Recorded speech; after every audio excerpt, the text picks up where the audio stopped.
Sannaporna Yadav, Assistant Professor of Botany, Government College Nigum, Desdur, Chhattisgarh. As we know, there are different techniques for the removal of contaminants from the soil and water. But have you ever heard about the technique which utilizes plant for the removal of contaminants? So, today we are going to discuss about a new concept that is sustainable for environment also, that is phytoremediation. The phytoremediation term includes phytos, which is a Greek word that means plants, and remediation means to restore the balance of ecosystem. So, phytoremediation includes a set of technologies that employs plants, specific plants for the removal of contaminants from the soil and groundwater.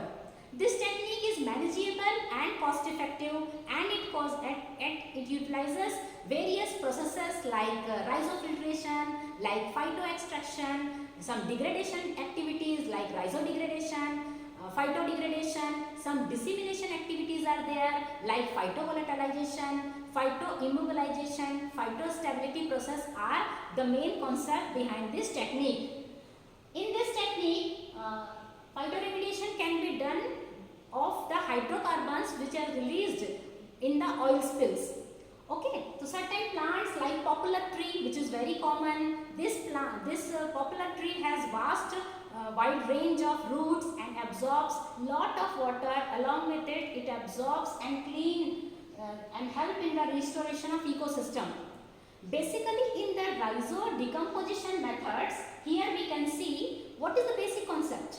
Some natural substances are released by the plants which causes the speedy growth of the microorganisms like bacteria, fungi, yeast, and this microorganism take this nutrient and causes speedy growth and causes biodegradation of the chemical substance present in the soil, and in this way help in the removal of or reducing of contaminant from the soil.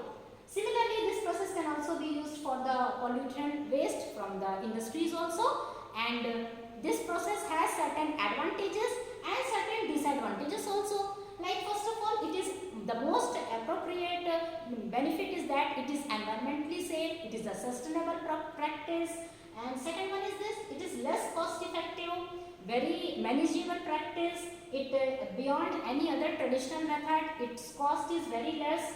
It causes minimal disturbance to the soil. It also helps to restore the soil quality and also maintain the soil erosion. It is a versatile process including heavy metals, pesticides, and some petroleum products can also be, DDT can also be removed. Its concentration can be lowered by using the plants. It also helps in improving the landscape appearance, also enriches our biodiversity. These are all advantages of this technique. But it has certain limitations also, like it is a time consuming process as plants takes over years for the growth, and then only it will be effective. So it is a time consuming process. This can also be used for the limited depth up to where the rhizosphere activity is possible. We can use this technique up to that much amount of soil only. Site specific process, it depends on the specific soil type, specific climatic condition is needed, and specific plant is to be needed. For example, a sunflower plant is used only for the removal of arsenic from the soil. Similarly, potentially some contaminants may get released back into the environment, and lastly it is limited up to a specific category of plants only. Here are some examples of plants which are utilized for phytoremediation.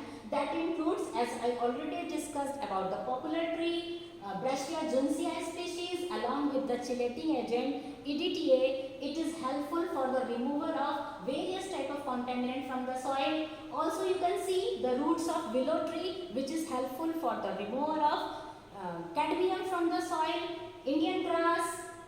Next you can see the rhizosphere activity of the sunflower plant helps in the removal of wide variety of zinc, copper, and other chemicals. Similarly, some ornamental plants are also there like clover, alfalfa, and Indian grass, similarly Bermuda grass. These ornamental plants can also be used for the effectiveness of phytoremediation. Thank you.